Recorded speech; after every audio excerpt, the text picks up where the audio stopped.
Stephen Robbins here. Welcome to the Get It Done Guys, quick and dirty tips to work less and do more. Bernice is so excited about her first ever business conference in Terre Haute, Indiana. She says it's a beautiful little city with intimate sidewalk cafes, art lofts, museums, galleries, and street musicians to provide ambiance as lovers stroll down the promenade.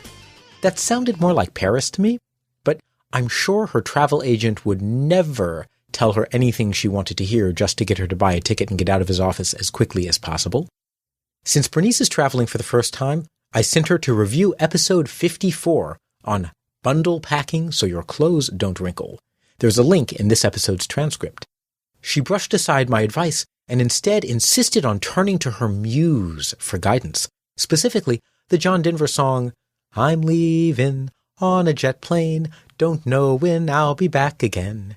She exclaimed, "This means I do not have to obsess over details such as remembering the time of my return flight. I will leave it to the goddess to guide me." Good for you, Bernice. Let me know how that works out. I gave Melvin her flight details just in case. I spent a couple of years doing public speaking at conferences and for private clients. With the release of my new book, Get It Done Guys, 9 Steps to Work Less and Do More, I will again be doing a fair amount of speaking. There's lots of travel involved, and advanced planning makes business travel go smoothly. My assistant and I designed a 1-page travel prep sheet where we would fill in all the relevant logistical information about a trip.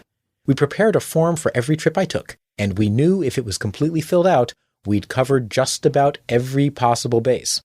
When we left a portion blank, sure enough, that's where the chaos would erupt. Try it yourself, and expand it to meet the needs of whatever your travel involves.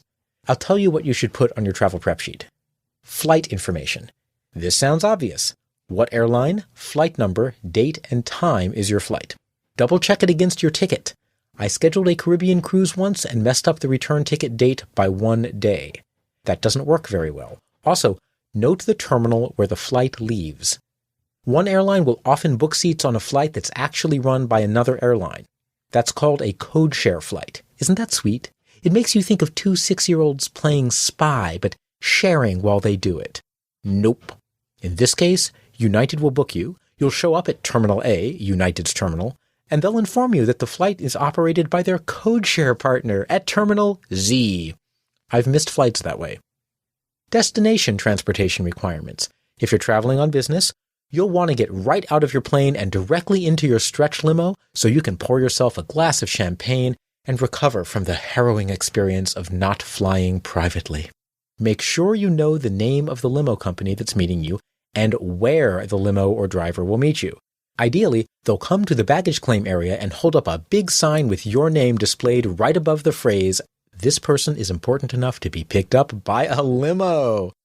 Sadly, that never happens for me. I drive myself.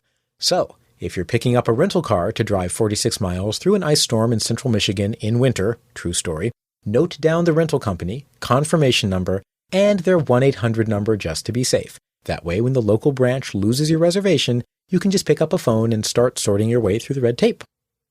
Who's meeting you? If you're traveling to a client, they may meet you at the airport or at your hotel. Get the name, email address, and cell phone number of the person meeting you. Also, know where they're meeting you and what time. I was supposed to meet a client at, quote, the exit to the train station, unquote, in Stamford, Connecticut. Unfortunately, there are 2 exits. It was raining so hard, visibility was about 5 feet. There was no driver standing with a big sign that had my name on it. And after 20 minutes in the rain, I took a $50 cab ride to the hotel. Then, a full hour later, I got a cell phone call from the driver asking where I was. If I'd had their cell phone number, we would have resolved things instantly. At least I rode back with the car service. Did you know it's possible to slowly sprinkle an entire pack of itching powder down the back of a driver's shirt without him noticing? It's not very safe, but it is amusing until he runs the car into a ditch. Your schedule once you're there.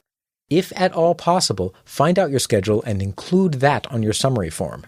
Where and when are you expected? Are some events optional? If you're a consultant, for instance, you might be expected to attend the team lunch before the session you've actually been brought in for.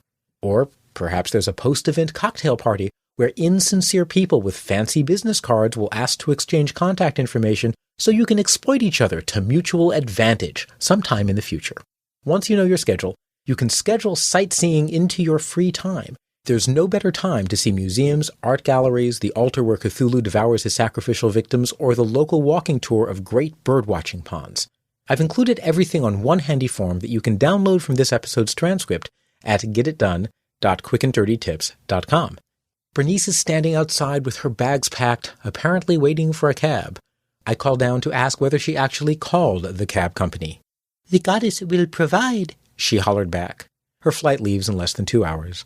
I'm off to suggest Melvin make a phone call, quietly. And thus does the goddess provide. This is Steve Robbins.